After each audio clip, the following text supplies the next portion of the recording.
इराणमध्ये सध्या सुरू आहे जोरदार जनआंदोलन. ही केवळ देशांतर्गत असंतोषाची निशाणी नसून ती संपूर्ण मध्य पूर्वेतील राजकारणावर परिणाम करणारी घटना ठरत आहे.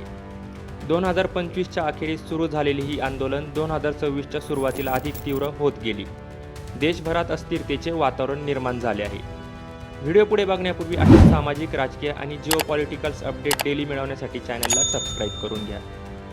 इराणमधल्या लोकांची आंदोलनाची पार्श्वभूमी नेमकी काय आहे बघा. इराण हा इस्लामिक प्रजासत्ताक देश असून तेथील सत्ता धार्मिक नेत्यांच्या हातात केंद्रित आहे. गेल्या काही वर्षापासून देशाची आर्थिक स्थिती कमकुवत होत चालली आहे. अमेरिकेच्या निर्बंधांमुळे इराणची अर्थव्यवस्था अडचणीत सापडली आहे. चलन रिअलचे मूल्य प्रचंड घसरले आहे. महागाई प्रचंड वाढली आहे आणि बेरोजगारी मोठ्या प्रमाणात वाढली आहे. याच आर्थिक संकटातून लोकांच्या असंतोषाला सुरुवात झाली आहे. आंदोलन कसे सुरू झाले तिथे बघा. डिसेंबरच्या शेवटच्या आठवड्यात इराणमधील काही शहरांमध्ये जीवनावश्यक वस्तूंच्या वाढत्या किमतीविरोधात छोटे निषेध सुरू झाले. सुरुवातीला हे आंदोलन फक्त महागाई आणि रोजगार यापुरते मर्यादित होते. मात्र काही दिवसातच या आंदोलनाला व्यापक स्वरूप मिळाले.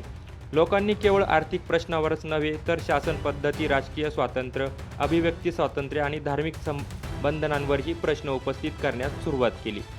आंदोलनाचा विस्तार इराणमधून तेहरान, मशहद, इस्फहान, शिराज, तब्रिज यांसारख्या मोठ्या शहरांसह ग्रामीण भागातही हजारो लोक रस्त्यावर उतरले.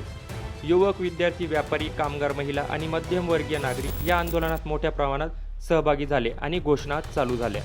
आम्हाला बदल हवा आहे, महागाई नको, अन्याय नको, स्वातंत्र्य आमचा हक्क आहे, अशा घोषणा देशभरात ऐकू येऊ लागल्या.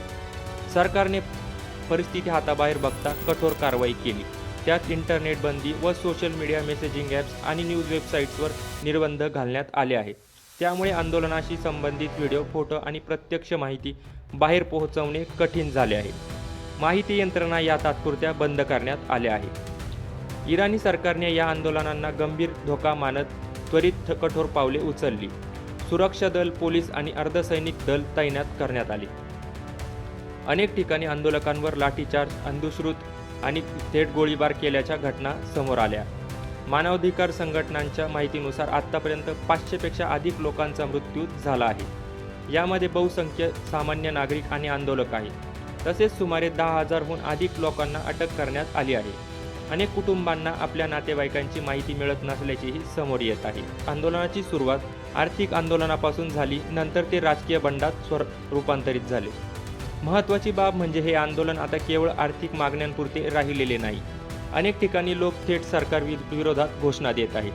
धार्मिक नेतृत्व, कठोर कायदे आणि अभिव्यक्ती स्वातंत्र्यावर असलेली बंधने या विरोधात उघडपणे आवाज उठवला जात आहे. यामुळे इराणी सरकार समोर आता केवळ कायदा सुव्यवस्थेचा प्रश्न नसून सत्तेच्या स्थैर्याचा प्रश्न निर्माण झालेला आहे.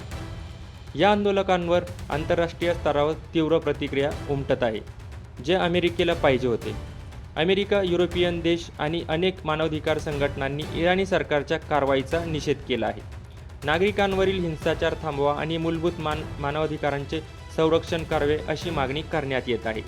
याचवेळी इराणी सरकारने अमेरिकेला थेट इशारा देत सांगितले आहे की जर बाह्य हस्तक्षेप झाला आमच्या देशात तर त्याला कठोर उत्तर दिले जाईल. सध्या इराणमधील परिस्थिती अत्यंत तणावपूर्ण आहे. आंदोलन थांबेल की अधिक तीव्र होईल हे सांगणे कठीण आहे.